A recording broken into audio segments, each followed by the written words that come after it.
Oke, selamat pagi ya. Kali ini saya berada di stasiun Wonokromo, di mana stasiun Wonokromo ini merupakan stasiun Wonokromo generasi ketiga ya. Jadi dulu awalnya stasiun Wonokromo itu adalah sebuah halte yang berada di jalur tertua yang dibangun oleh Stadspoorwegen dan merupakan bagian dari jalur Surabaya Kota menuju ke Pasuruan yang diresmikan oleh SS atau Stadspoorwegen pada tanggal 16 Mei 1878. Seiring dengan berjalannya waktu,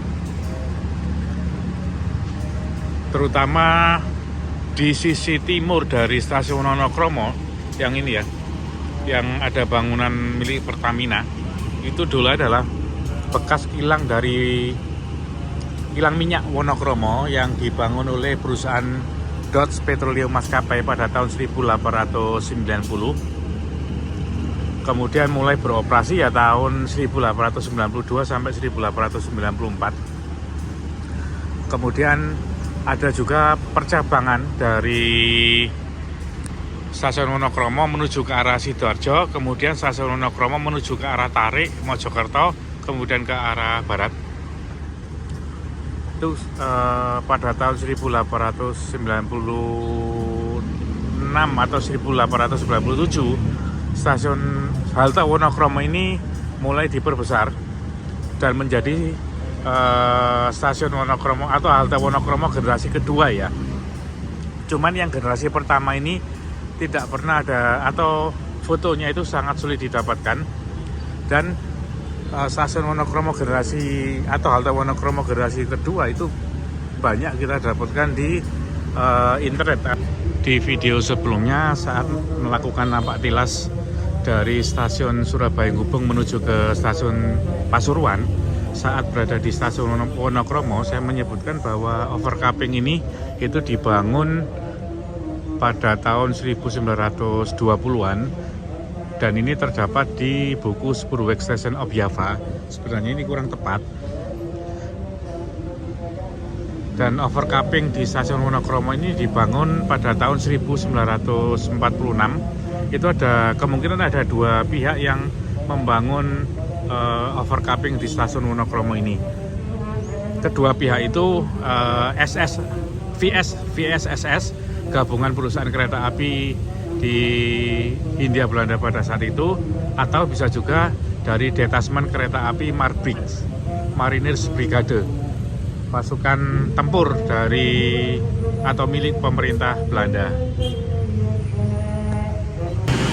Ini salah satu sudut bagian dari stasiun Wonokromo generasi ketiga ya, yang dibangun pada tahun 1949 pasca agresi militer.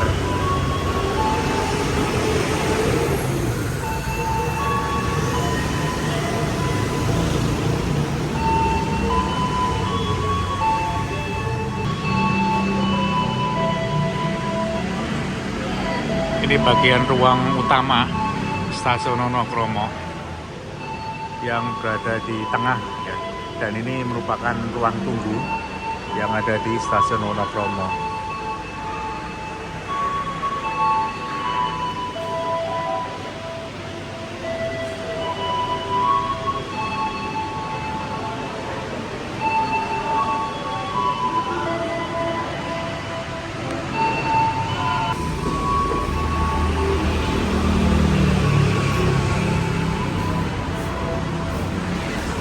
Ini bangunan fasad depan yang mengarah ke jalan raya ya. Nanti akan saya tampilkan juga video stasiun Wonokromo yang kita lihat dari DTC Mall ya. Jika kita bisa melihat secara keseluruhan bangunan dari stasiun Wonokromo ini. Stasiun Wonokromo generasi ketiga.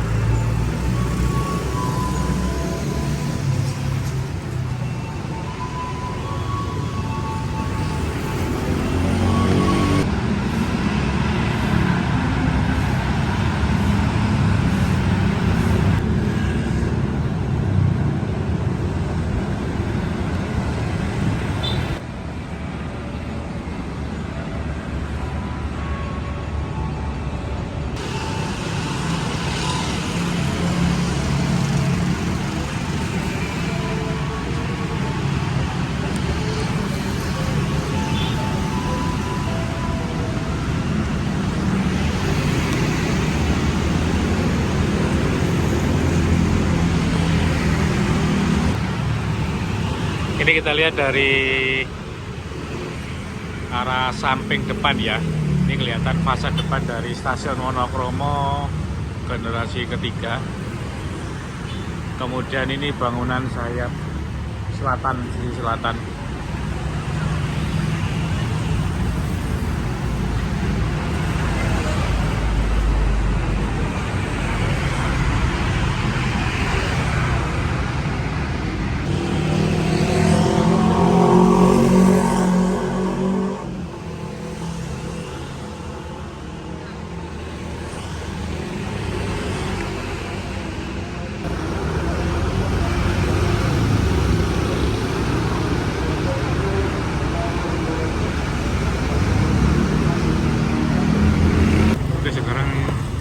Saya sudah berada di sebelah utara dari stasiun Wonokromo. Nah, seperti yang saya sampaikan tadi, halte atau stasiun Wonokromo itu ada generasi pertama yang dibuka oleh Stasiun Wetan pada tanggal 16 Mei 1878. Kemudian berubah menjadi generasi kedua pada tahun 1896 atau 1897. Kemudian generasi ketiga seperti yang kita lihat sampai dengan saat ini itu dibangun pada tahun 1949. Nah, stasiun Wonokromo atau halte Wonokromo ini tidak seperti halte Gubeng, di mana halte Gubeng itu posisinya dari halte Gubeng ke stasiun Gubeng itu posisinya digeser agak sisi ke selatan kurang lebih sekitar 200 meter. Tetapi halte Wonokromo generasi pertama ke generasi kedua itu posisinya tetap dan tidak mengalami pergeseran atau perubahan.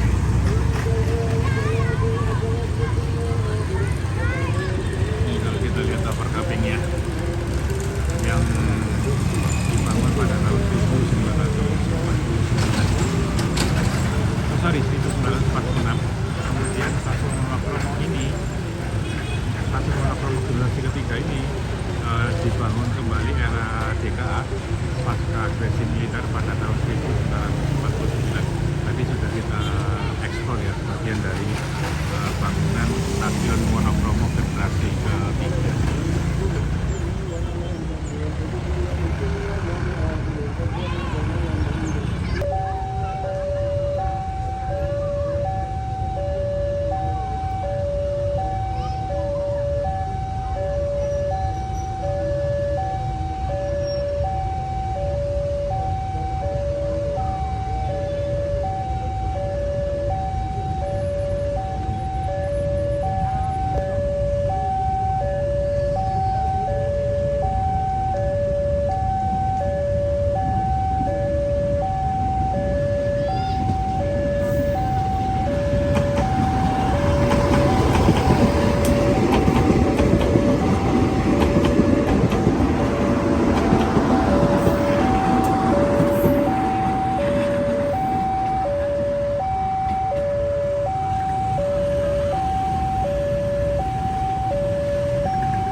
Di stasiun Wonokromo itu masih terlihat bekas water torrent ya, yang ini ya, water torrent yang ini. Kemudian ada corong air atau keran air yang berada di sampingnya.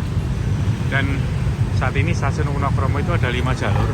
Dulunya di era SS itu terdapat 10 jalur dan 1 atau 2 jalur itu berbelok ke arah ini ya, ke arah bekas dari kilang atau ke arah ini ya, ke arah kantor Pertamina Zakir yang dulunya adalah kilang milik DPM, Dodge Petroleum Maskapai. Seperti yang saya sampaikan tadi, itu dibangun pada tahun 1890. Kemudian Dodge Petroleum Maskapai ini didirikan oleh Adrian Stop, Insinyur Adrian Stop. Kemudian di tahun 1920-an Dodge Petroleum Maskapai itu dijual kepada Bataas Petroleum Maskapai atau BPM. Dan kilang minyak Wonokromo ini merupakan kilang minyak tertua di Hindia Belanda dengan kapasitas 2000 barrel per day. Ya, ini gambaran dari stasiun Wonokromo. Nanti akan saya tampilkan beberapa foto udara yang ada di stasiun Wonokromo, di mana ada beberapa jalur yang menuju ke arah kilang minyak Wonokromo. Nah, semoga saja dengan adanya rencana Surabaya Railway Regional Line atau SRRL itu ini ya, water torrent ini tidak dihilangkan, tetapi masih dipertahankan karena ini merupakan salah satu peninggalan cagar budaya atau peninggalan Salzburgwegen.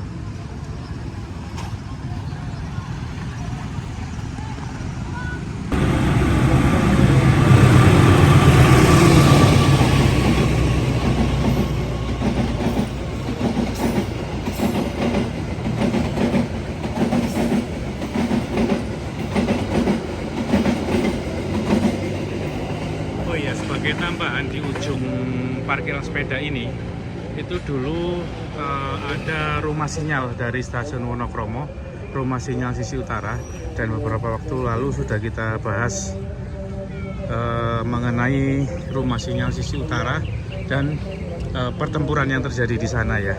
Pada saat kita berada pada saat kita mereview stasiun Surabaya Kota.